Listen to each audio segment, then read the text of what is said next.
नेत्रों को बंद ही रखिए। नेत्रों को खुला रखने से ज्ञान होता है, ज्ञान के साथ भ्रांति होती है। वो भ्रांति से हम सुख पाने के लिए अनेक प्रकार के मिथ्या क्रियाकलाप करते हैं।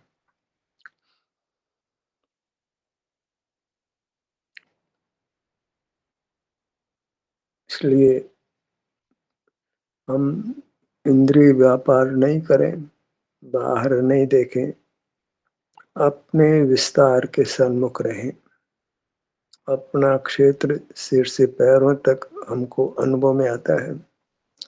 ये अनुभव सुख दुख रूप है।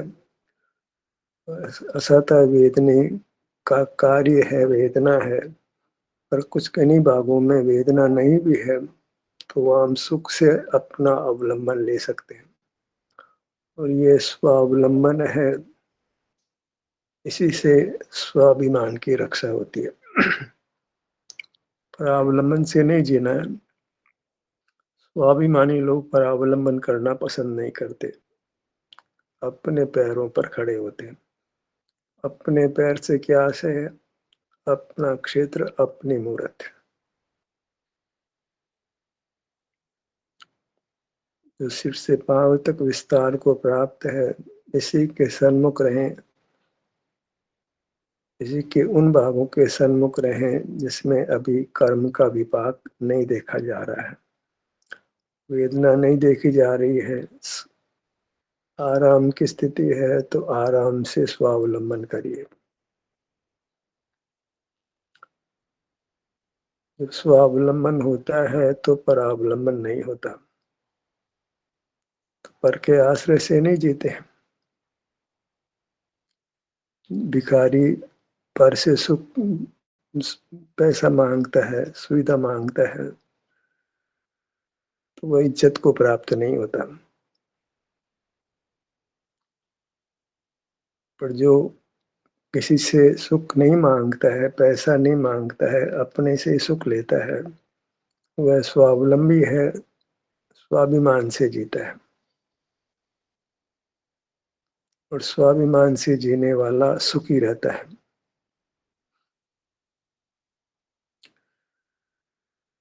जब इंद्रिय व्यापार खुला रखते हैं, पर को जानते हैं, वही पराश्रय हो गया। और वह पर भ्रांति उत्पन्न होती है। पदार्थ सुखद दुखद नहीं है, लेकिन सुखद लगते हैं। तो उन्हीं पदार्थों को हटाने लाने का, उनकी रक्षा करने का हम प्रयत्न करते रहते हैं और अपने सुख स्वरूप से च्युत रहते हैं, वंचित रहते हैं। नाना मिथ्या चेष्टाएं करते हैं जिससे हमारा स्वास्थ्य खराब होता है। हम दुख का अनुभव करते हैं, अपयश भी पाते हैं, मानसिक वेदना भी पाते हैं और शरीर में वेदना भी पाते हैं। यही संसार का स्वरूप है। अभी तो मनुष्य पर्याय में कुछ विकसित ज्ञान है तो कुछ विचार कर सकते हैं, सन्मार्ग उन्मार्ग का भेद ज्ञान कर सकते हैं। पर मनुष्य पर्याय से छूट जाते हैं, असंगी हो जाते हैं, विकल्पत्रय होते हैं, केंद्रीय होते हैं। वहां तो कोई मार्ग सूझता ही नहीं है। एकांत पर अवलंबन का जीवन जीते हैं, एकांत दुख का जीवन जीते हैं। मनुष्य हुए तो अवसर है कि हम पर अवलंबन छोड़कर स्वावलंबी हो सकते हैं। स्वावलंबी जीव ही सुख पाता है, क्योंकि वह स्वाधीनता है।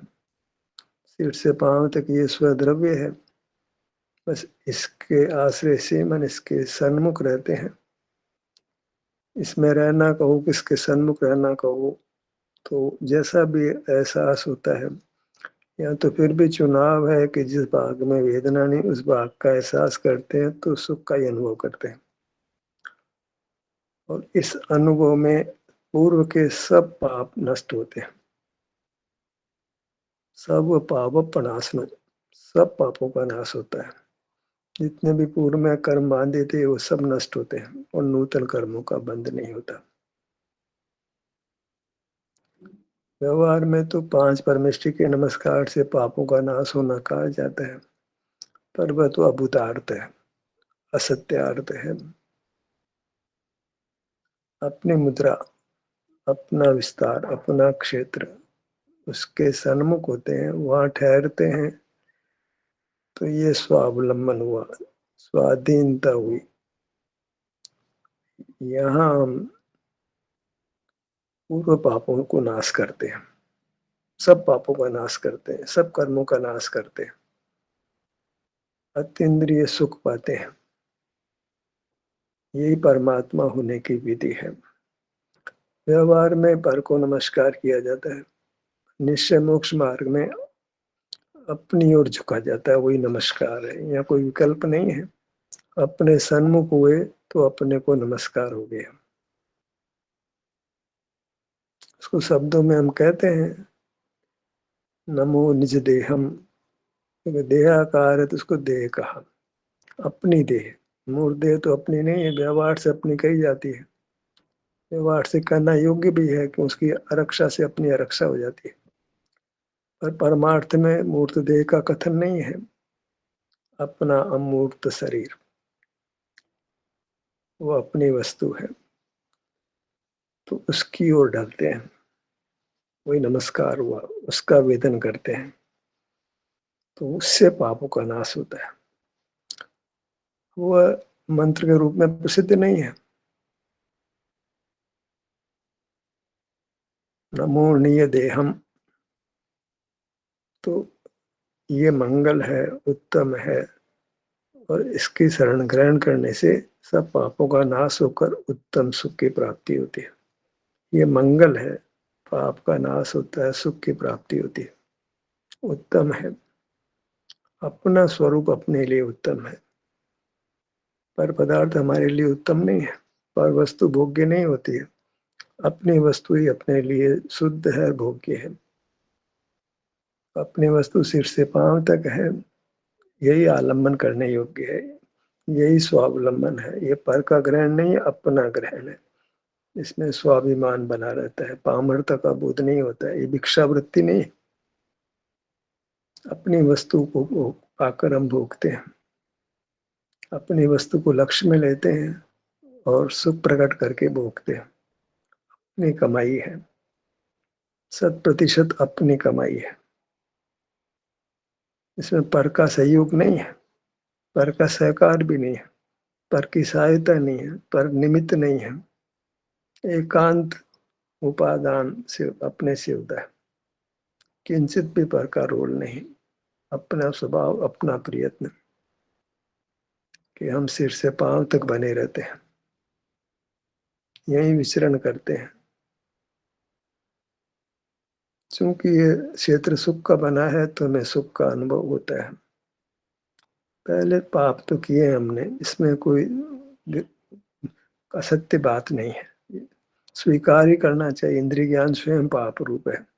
इंद्रिय ज्ञान में हमने नाना प्रकार की मनुष्य निकाय की चेष्टा की है, वह सब चेष्टा बहिर्मुख होने से उसको पाप संज्ञा है। और कितने ही आत्मघाती कार्य हमने किए हैं, भले हम किसी को प्रकट करने की आवश्यकता नहीं है, पर हम जानते हैं अपने भीतर कि हमने बहिर्मुख रहकर कई सारे पाप कार्य किए हैं। क्रोध, मान, माया, लोभ, आश्चर्य, रति, रति, शोक, भय, जुगुप्सा, वेद, सब प्रकार से हमने कसाय और पाप किए हैं। तो उसका विनाश कैसे करें? अपने खोटे कामों का प्रायश्चित कैसे हो? उसके फल से कैसे मुक्ति हो? पाप तो किया है, उसका फल भोग करके मुक्त हो तो बहुत दीर्घ काल तक दुख भोगना पड़ेगा। हमें फल नहीं भोगना है, उस कर्म का नाश करना है। कोई उपाय तो होना चाहिए, भाई गलती हो गई, कोई तरीका है इस गलती से हम मुक्त हो सकें, उस अपराध बोध से मुक्त हो सकें, उसके फल से मुक्त हो सकें। हाँ, विधान है, तुम बहिर्मुख रहे हो, उससे पाप हुआ है, अब बहिर्मुखता को छोड़ दो, अंतर्मुख बनो, अपना आश्रय करो, तो पहले वाला पाप नष्ट होगा, नया पाप पैदा नहीं होगा। प्रायश्चित का भाव तो आना ही चाहिए, नहीं तो पुरुषार्थ नहीं जगता है। हम रियलाइज करें कि हम बहिर्मुख रहे हैं, राग आदि रूप परिणाम किया है, मंथन कहा है कि खोटी प्रवृत्तियां की है, उससे स्वास्थ्य को नष्ट भी किया है, उसका दुख भी भोग रहे हैं, तो क्या आप उससे मुक्त हो सकते हैं? हाँ, आप मुक्त हो सकते हैं। पहले भी अनंत जी वैसे मुक्त हो गए हैं, हम भी हो सकते हैं। तो क्या उपाय है? इंद्रिय ज्ञान में प्रकाश्य कर रहे थे, नाना खोटी प्रवृत्तियां कर रहे थे, अब इंद्रिय ज्ञान नहीं करते हैं, तो अपने में रहते हैं। अपने में रहते हैं तो अपना संवेदन होता है, जो भी सुख की स्थिति कर्म के संबंध से है वो हमारे अनुभव में आती है। अभी तो कर्म का संबंध है, तो एकदम पूर्ण सुख तो अनुभव में नहीं आता, पर कर्म खिड़ने लगता है और कुछ सुख का अनुभव हमको होने लगता है। मूल बात तो यह है कि पराश्रय नहीं होता है, अपना आश्रय होता है, स्वावलंबी होते हैं, परावलंबी नहीं होते। रोटी कपड़ा मकान वाहन और नाना प्रकार के पदार्थ, उनका आश्रय हम नहीं करते हैं। राग द्वेष मोह नहीं करते हैं, हिंसा आदि पाप नहीं करते हैं, मनुष्य का की खोटी प्रवृत्ति नहीं करते हैं। एकदम निर्दोष परिणाम, वितराग परिणाम अपने अनुभव में होता है। सिर से पांव तक ही बने रहते हैं, यहाँ जो भी एहसास होता है उसको मंजूर करते हैं।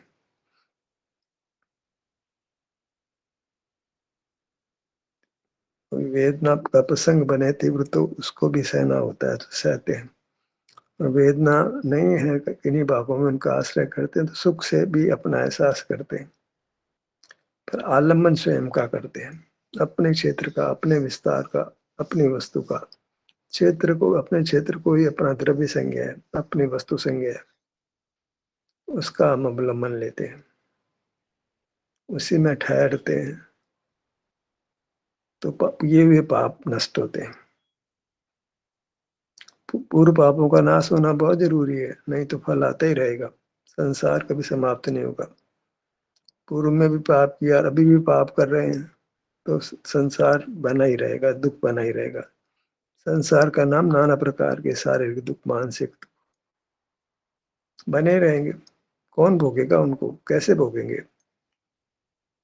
असाध्य तकलीफें होती है, असह्य तकलीफें होती है, कल्पना भी नहीं कर सकते इतना दुख जीव भोग लेता है,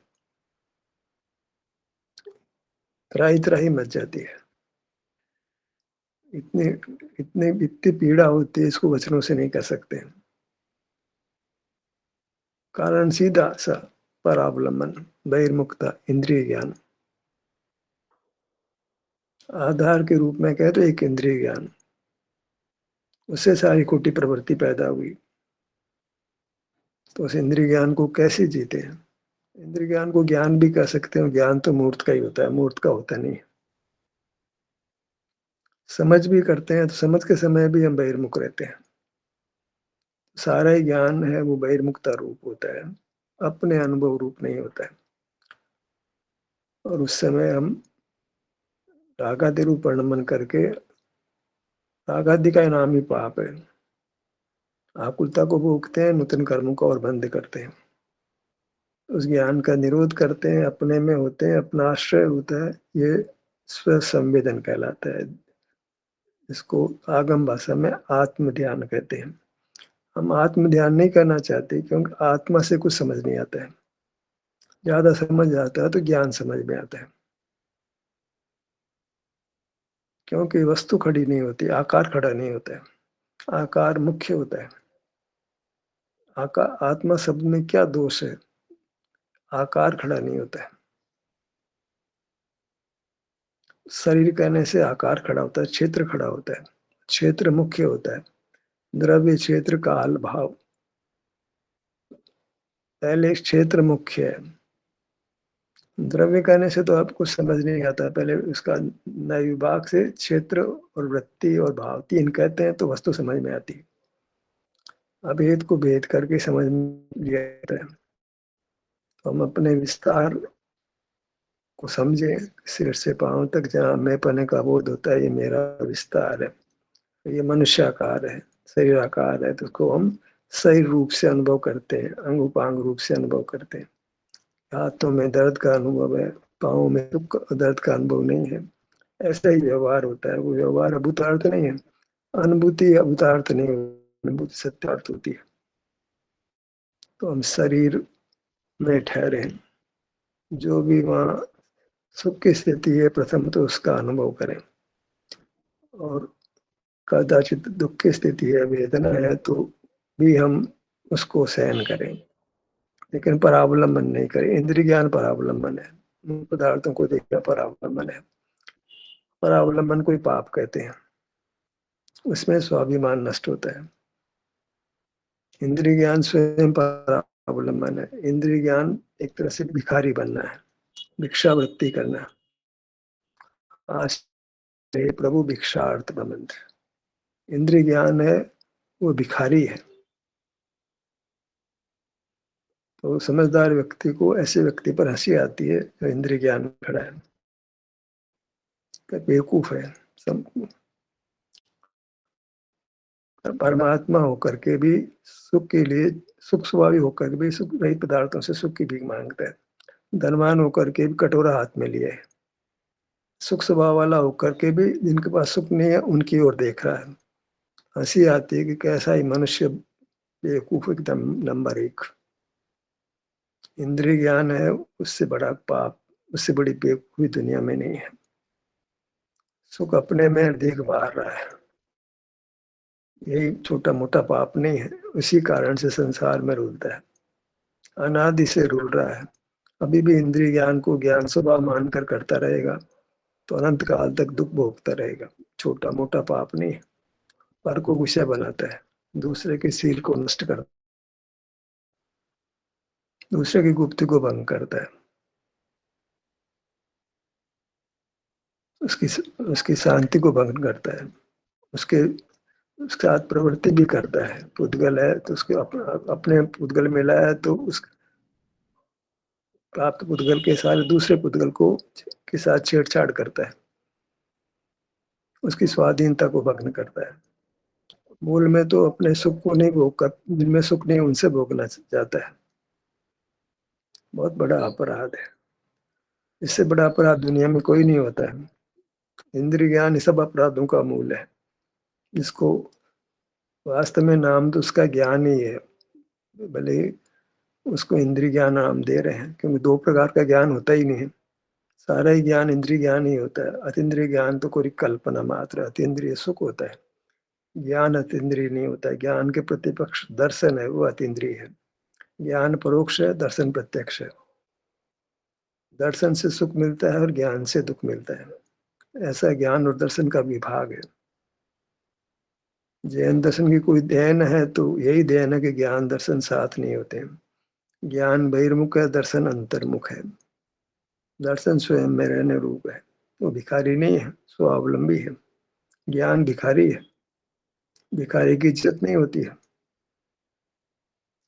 भिखारी को देता है वो भी अपराध करता है, उसको पराधीन रखता है, स्वाधीन नहीं होने देता है।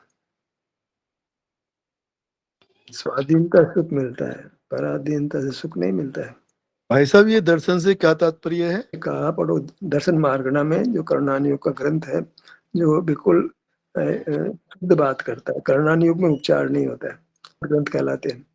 ये दर्शन स्वप्रकाशक है और ज्ञान पर प्रकाशक है। हम भी स्वप्रकाशक नहीं है, केवल ज्ञान भी पर प्रकाशक है। ज्ञान आत्मा को नहीं जानता है, ज्ञान केवल केवल मूर्त को जानता है। तो सामान्य अर्थ में प्रयोग होता है। यहाँ उपयोग के दो भेद किए, दर्शन और ज्ञान जिनागम में। और ये ध्यान से सुनो का, ज्ञान पर प्रकाशक है, दर्शन स्वप्रकाशक है, ये सिद्धांत ग्रंथ है। केवल ज्ञान भी आत्मा को नहीं जानता है। हमारा विरोध जो है वीरसेन स्वामी से इसलिए आता है कि वो केवल ज्ञान का होना मानते हैं, सारे पदार्थ जानने में आते हैं, सर्वद्रुगुण पर्याय जानने में आते हैं। अन्य जीव का सुख कैसे अनुभव में आएगा, जो है जो, तो ये एक कल्पना मात्र है। सब जीवों को अपना अपना सुख ही अनुभव में आता है, और अमूर्त तो जानने में आता ही नहीं है। अमूर्त के नाम पे तो जीवों का सुख भी तो है, सुख तो कोई दिखने की चीज नहीं है। दुःख को तो कदाचित मूर्त मान लो तो सब ज्ञान का विषय बन जाए, पर सुख तो आत्यंतिक अमूर्त है, स्वयं के अनुभव में आता है। तो हमारे सुख को भगवान अनुभव में नहीं ले सकते हैं। कितना ही विकास रूप ज्ञान हो जाए, ज्ञान मूर्त को जानेगा, सुख को नहीं जान सकता है। दूसरे का सुख अनुभव में नहीं आता है, अपना ही सुख सबको अपने बने अनुभव में आता है। हमारा दुःख दूसरे के अनुभव में आ जाए तो करे कोई भोगे कोई हो जाएगा। हमारा सुख दूसरे के अनुभव में आ जाए तो पुरुषार्थ तुमने किया, फल दूसरा भोग रहा है। सब अपना सुख दुःख भोगते हैं। दर्शन है वह स्वसंवेदन है, आपका आप अनुभव है। वहाँ अभी इसलिए सुख का अनुभव है। दर्शन कहें, दर्शनोपयोग कहें, स्वसंवेदन कहें, शुद्धोपयोग कहें, स्वानुभव कहें, सुख का अनुभव कहें, सब एकार्थक है। उससे जीव का उपकार होता है। और ज्ञान तो मूर्त को ही जानता है, दिख ही रहा है, मूर्त जानने में आता नहीं है। उनके साथ अन्य जीवों के साथ व्यवहार करते हैं तो वास्तव में मूर्त उनके साथ बंधा है तो व्यवहार कर पाते हैं। उनके साथ मूर्त नहीं हो तो हम व्यवहार नहीं कर सकते। सिद्ध भगवान के साथ हम व्यवहार नहीं कर सकते क्योंकि अब मूर्तता से मुक्त हो गए हैं। जब मूर्त से बंधे हैं तो फिर उनके साथ व्यवहार बन जाता है। तो वास्तव में तो मूर्त के साथ ही व्यवहार हुआ है, पर सर्वथा नहीं कहते कि वह जीव भी और समझ भी रहा है, राग द्वेष भी कर रहा है। दिखता भले ही नहीं हो पर अनुमान से पता लगता है कि इस मूर्त द्रव्य में जीव मिला हुआ है और ऐसा हम व्यवहार करते हैं। पर उस भाई साहब व्यवहार से परावलंबन होता है, अच्छा जो भारी बन गया है, बिना प्रयत्न के ही जानना हो रहा है। पर ये इसी कारण से लगता है कि ज्ञान हमारा स्वभाव है। पर जिसको हम रोकते हैं, अपना संवेदन करते हैं, तो फिर वो संस्कार मिटता है। फिर जो है यत्न करेंगे तो जानने में आएगा और यत्न नहीं करेंगे तो जानने में नहीं आएगा। इंद्रियाँ स्वयं कार्य नहीं करती है, जीव के प्रमाद होने पर इंद्रियाँ काम करती है। हम मान लो पढ़ रहे हैं तो इतना एकाग्र हो जाते हैं तो सुनाई नहीं पड़ता है, जुगन भी वो तो जानने में नहीं आती। तो हमारा प्रमाद है कि अपना अनुभव नहीं कर रहे हैं, तो फिर पदार्थों का जानना हो जाता है। तो हो पदार्थ तो जानने में आएँगे ये बात नहीं है। हम अपने सन्मुख नहीं होते हैं, अपना अवलंबन नहीं लेते हैं तो पदार्थ का जानना वो अपने आप ही हो जाता है। क्योंकि दर्शन ज्ञान में से एक ज़रूर होता है। तो ज्ञान हो जाता है, होगा ही होगा पर ये ज़रूरी नहीं है। भई हम तो ज्ञान तो होगा ही होगा, तो विराग भी होगा ही होगा, संसार भी होगा ही होगा, कोई मुक्त नहीं होगा। ज्ञान होता है अपने प्रमाद से। प्रमद दशा में ज्ञान होता है, प्रमद दशा में ज्ञान नहीं होता, अपना अनुभव होता है। जब अपने शरीर का एहसास कर रहे होते हैं, सुख की स्थिति में लीनता होती है, मगनता होती है, भोग होता है, तो उस समय इंद्रियाँ व्यापार नहीं कर सकती हैं। इंद्रियों को व्यापार के लिए हमारा जोड़ होना ज़रूरी है। हमारे हुए बिना कोई भी इंद्रिय काम नहीं करती है, पूतगल इंद्रियाँ थोड़ी काम करती है। हम वहाँ उपस्थित होते हैं, तो काम हम उपस्थित कब होते हैं? हमारी तो सारी इंद्रियाँ खुली रहती है, मतलब प्रमाद में रहते हैं। आवाज़ होगी तो आवाज़ सुनने में आ जाएगी, तीव्र प्रकाश हो तीव्र प्रकाश जानने में आ जाएगी, दुर्गंध हो दुर्गंध जानने में आ जाएगी। हम तो एकदम प्रमाद में खड़े हैं, 100% प्रमाद समझ लो। तो फिर प्रमाद का नाम ही पाप है। प्रमाद में पदार्थ अब बिना प्रयत्न के जानने में आते हैं। पर जो प्रमाद नहीं अप्रमत्त है, अपने विस्तार के सन्मुख खड़ा हुआ, अपने इस शारीरिक सुख की अवस्था को भोग रहा है, उस जीव को उस समय इंद्रियाँ होने पर भी मूर्त पदार्थ जानने में नहीं आते हैं। मन भी काम नहीं करता है, विचार भी नहीं होता, मौन भी फलित होता है, काय चेष्टा भी नहीं होती है। श्वासोच्छ्वास भी रुक जाता है, कितना सारा लाभ होता है। कर्म का बंध भी नहीं होता, कर्म की निद्रा होती है, वो कर्म क्षय करके परमात्मा बन जाता है। तो ज्ञान होगा ही होगा। सब अपना-अपना परिणमन करते हैं अनादि निधन, इसमें कहाँ तकलीफ है। अब वो सही परिणम में वो 2 प्रकार का परिणमन हो गया, अशुद्ध उपयोग और शुद्ध उपयोग। एक तो प्रमाद में है, पदार्थ जानने में आ रहे हैं, राग द्वेष हो रहा है, बंध हो रहा है, संसार में रुल रहा है। एक उसको होश पैदा होता है, स्वयं से होता है, उपदेश से पैदा होता है। अरे भले आदमी मूर्त को जानता क्यों है, वहाँ सुख नहीं है, तो सुख स्वभावी तू स्वयं है, तुम स्वयं का अनुभव कर। तो मूर्त पदार्थों को जानना बंद करता है, अपना अनुभव करने लगता है। पदार्थ मूर्त जानने में नहीं आते हैं। काम तो अकेले खुद ही कर रहा है, वो स्वयं ही परिणमन कर रहा है। पर ये मुक्ति का विधान हो गया। तो ये होश में आता है, अपने स्वरूप के प्रति को वो पहचानता है। नहीं भाई उसका साहब काम नहीं खा रहे हैं, हम ही पी रहे हैं, हम ही राग कर रहे हैं, दूसरा थोड़ी कर रहा है। इस रूप से नहीं नहीं मैंने कहा भाई गया हूँ। आप हम्म, कह रहे हैं भोजन अपनी क्रियावत शक्ति से मुँह में आता है। आपको पूदगल की क्रिया तो समझ में आ रही है। हम्म, आपने भोजन का करने का परिणाम किया, भोजन हम्म, को उठाने का प्रयत्न किया, हाथ हम्म, को ऊपर लाए, मुँह में ले गए, खाने को चबाया, फिर अंदर ले गए। इस काम को, वो काम आपको दिखाई नहीं देता है। पुद्गल का क्रिया दिख रही है, अपनी क्रिया दिखाई नहीं पड़ती है। इंद्रिय ज्ञान किया, मूर्त भोजन को देखा, नहीं देखा, पुद्गल ने, हमने देखा भोजन को, ठीक है। फिर हमने हाथ को, अपने अमूर्त हाथ को हिलाया, और साथ में मूर्त हाथ भी मिला, अपने अमूर्त अंगुलियों को, अंगूठे को मिलाया, को बीच में रोटी को लिया, तो रोटी पुद्गल साथ में था इसलिए रोटी पकड़ में आ गई। तो उसको हमने हाथ को मुंह की तरफ लाए, फिर मुंह में रखा, फिर मुंह को, अपने मुंह के हाथ को हिलाया, फिर उसको अंदर, सही सिस्टम ये है कि खाना फिर मुंह में ठहरते नहीं, अंदर पेट में चला गया। पर ये सब हमने इतना सारा काम किया, मूर्त को देखा, फिर अब हाथ को उधर, मूर्त हाथ को ले गए, साथ में मूर्त हाथ भी हिला, मूर्त अंगुलियों को हिलाया, उसमें रोटी को बीच में फंसाया, फिर रोटी को उठाया, मतलब चेष्टा की उठाने की, तो वो उस शक्ति से उठी भले से। हमारा काम देखो आप, हमने उसको उठाने का प्रयत्न किया, अपने हाथ को वापस मुंह की तरफ लाए, फिर जीभ पर रखा, फिर अपने मुंह को हिलाया, दांतों से रोटी को, अपने हाथ दांतों के प्रदर्शन से रोटी को चबाने का प्रयत्न किया, उसके रस को भी जाना, फिर उसके ऐसे इतना सारा काम हमने किया। तो 2 काम कर रहे हैं, ये तो मूर्त बंधा है और सारा व्यवहार मूर्त के साथ हो रहा है, ये तो तब तो संसार हो रहा है। अपना अपने में काम तो संसार ही नहीं होता। हम रोटी भोजन को देख रहे हैं, भोजन का आश्रय हो गया, भोजन को उठाने का प्रयत्न कर रहे हैं, आश्रय हो गया। सारा ही तो परावलंबी जीवन है, उससे तो संसार हो रहा है। कल हमारे निमित्त से परिणम रहा है, हम क्या कर रहे हैं, हम नहीं क्या है, हम दोनों, हर तरफ की पर्याय अलग अलग होती है, कैसे हो जाएगी। हमने चलने का परिणाम किया, हमने पाँव को हिलाया, साथ में मूर्त पाँव भी ले, उसमें प्रधान हमारा काम है, उसका काम निमित्तिक है, हमारा हम निमित्त बन रहे हैं। हम तो हमने पाँव को चलाया, बंदे बंदे आप पुद्गल वो भी चल पड़े, फिर हमने हाथ पैरों को रोक लिया, तो बंदे पैर भी रुक गए। तो इस सब में पुद्गल बलवान नहीं, हम बलवान हैं।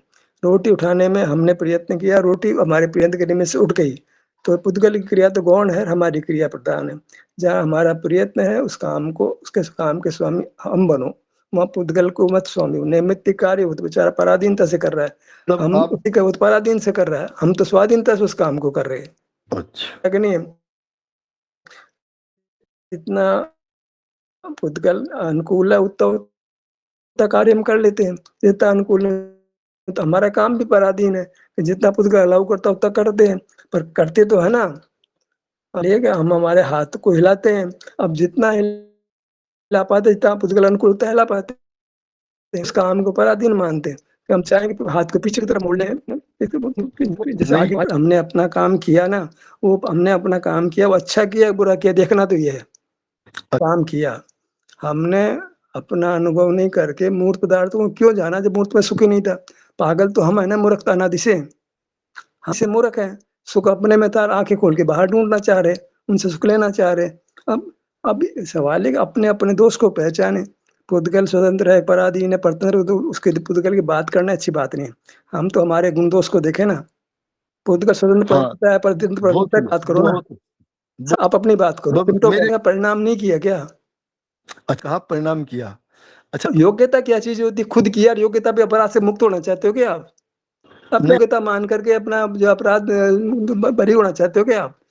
अगर मेरे साथ योग्यता से मैं हेलमेट नहीं लगाया तो पुलिस बात छोड़ देगी आपको, तब पंडिताई बोल रही है। नहीं पंडित तो खूब पढ़ा है, शास्त्रों को यही पढ़ाया मैंने गया है, ये पंडिताई नहीं आसमान करी आसमान कभी से, आसमान से नहीं है, इनको पढ़ाया गया, उठाया गया हमारे कोई बातें। ये योग्यता सब तो हमने पढ़ा शास्त्रों से, को छोड़ो। हमने तो अपना परिणाम किया ना, हमने हमने अपना परिणाम किया, हमने जो भी किया हमने किया, उसको योग्यता मत डालो, और नहीं तो फिर हम निरपराध हो जाएंगे। हमने मूर्त पदार्थों को जाना, अनादि से ही हमको खबर नहीं अपनी, और हम मूर्त पदार्थों को देख जान रहे हैं। आसमान से कोई मूर्त पदार्थों को नहीं दिखा रहा, हमारे को योग्यता नहीं दिखा रही, हम ही अपने देख रहे हैं। अनादि से इंद्रियां मिली है, देख रहे हैं, हमको पदार्थ अच्छे लग रहे हैं, उनके प्रति दौड़ रहे हैं हम। अब इसमें किसको दोष देना है, भाई यही है क्या, जो अनादि से होता है उसको किसी को दोष नहीं देते। हम अनादि से कर्म से बने हैं, कोई मूर्त शरीर मिलता है, इंद्रियां मिलती है, इंद्रियों से विषय का ज्ञान होता है। अप्रमत्त भाव अनादि से नहीं है हमारे पास, अनादि से प्रमत्त भाव है। कभी कोई जीव प्रमत्त भाव को छोड़कर, प्रमाद को छोड़कर अप्रमत्त भाव में आता है, मुक्त हो जाता है। अनादि से जीव है, उसमें योग्यता का सवाल नहीं है। जो अनादि होता है अहेतुक होता है, उसका कारण मत ढूंढो, तो वो योग्यता मत ढूंढो। ये जीव ऐसा ही बना है, जैसे स्वर्ण पाषाण अशुद्ध ही बना है, ऐसे ही हम जो है मूर्त के साथ बंधे हैं, इंद्रियाँ हैं, इंद्रियों से पदार्थ जानने में आता है, हम जान रहे हैं, जानने में आता है तो कोई दूसरा थोड़ी हम ही जान रहे हैं और हमको पदार्थ अच्छे लग रहे हैं, तो उनकी ओर दौड़ रहे हैं, बुरे लगे उनकी ओर, उनसे दूर भाग रहे हैं। ये सब बातें हम ही कर रहे हैं। उसमें हमारा दोष क्या है? हमें मालूम अनादि से दोष क्या कहें, अनादि से उसको क्या दोष ठहराना? अब ये है कि हम जब हमको होश आ जाए तब जब जागो तब सवेरा है। जब हम कोई खबर आ जाए, जब अपने में कदाच भूल जाए, हमको लगे सुख अपने में है तो बाहर क्यों प्रयत्न करते हैं? तो बाहर का जानना बंद कर देते हैं, अपने में रहते हैं तो इंद्रिय ज्ञान नहीं होता, इंद्रिय का काम शुरू हो गया। अब हम विषयों की ओर नहीं दौड़ते हैं, हम अपने में रहते हैं, हमको सुख लगता है, कर्म का बंधन मिट जाता है, परमात्मा हो जाते हैं। अब इस दुनिया भर की पढ़ाई क्यों पढ़ी जा रही है? सवाल तो प्रयोजनभूत पढ़ाई तो पढ़नी जा रही है और बहुत सारा शास्त्र उल्टा उल्टा पढ़ करके हम बहुत बावले हो जाते हैं। प्रयोजनभूत ज्ञान तो कराया नहीं जाता और खामे का उल्टा सुल्टा ज्ञान बहुत करा देते हैं। शास्त्र ज्ञान जो अज्ञान है वास्तव में जो पढ़ाया जा रहा है, पढ़ा जा रहा है, उससे हम अपने संसार को बहुत दीर्घ कर लेते हैं। सीधी सीधी बात यह है कि हमको सावधान होना है, हमको विषयों में इतना समझ पैदा हो जाए, कोई उपदेश दे दे कि देखो विषयों में सुख नहीं है तो विषयों से हटो। अब इंद्रियों से विषय ग्रहण करते पदार्थ अच्छे लगते हैं, राग द्वेष होता है, कर्म बंद होता है, संसार होता है, इंद्रियों को बंद करो और अपनी वस्तु को पहचानो। ये पांव से मस्तक तक अपनी वस्तु है। यहाँ सुख होता है वो अपना परिणाम है, दुख तो इसलिए हो रहा है कर्म बंधे, नहीं तो दुख का क्या काम है? यहाँ अपने को सुख स्वभाव, यहाँ सुख मिलेगा तो अपने में ठहरो सुखी हो जाएंगे। क्यों मूर्त को जानना है, क्या दुनिया भर की बातें करनी, क्यों शब्दों का उपयोग करना? हम सुख के बने अपने पास आओ, सुखी हो जाओ। पर सुख के नहीं बने, इंद्रियों से जानने होते जड़ हैं, सुख नहीं है उनमें, उनको छोड़ो। इसी पढ़ाई पढ़नी थी, पढ़ के शास्त्र बावड़े हुए जा रहे हैं। मानो सुख ही कहाँ है? अभी तो रात दिन तो परेशानी हो रही, भूख लग रही है, प्यास लग रही है, जन्म हो रहा है, मरण हो रहा है, दुनिया भर के रोग हो रहे हैं, भूख प्यास क्या क्या दुख तो नहीं पड़े। सुख स्वभाव तो भाई वाला साहब हूँ, ध्यान से दुखी हूँ, भयंकर दुखी हूँ अभी मैं। सवाल है करने इसलिए चाहिए कि हम दुखी हैं। नहीं सुख नहीं, हमको अगर जो हम देखेंगे तो सुखी होंगे। सब समझ की बात है, वस्तु को स्वीकार करने वाली बात है। हमको दुख है, हमको राग है, दुख है, भूख लगती है, प्यास लगती है, तकलीफ होती है, नींद की जरूरत पड़ती है, साधन जुटाने पड़ते हैं, कितना सारा दुख तो लगा हमारे पास। अब इससे मुक्ति होने की बात है। मुक्ति होने के लिए है कि हमारा स्वभाव सुख है, ये सब प्रयत्न हम नहीं करें तो हमको सुख होगा, फिर हमें सुख होगा।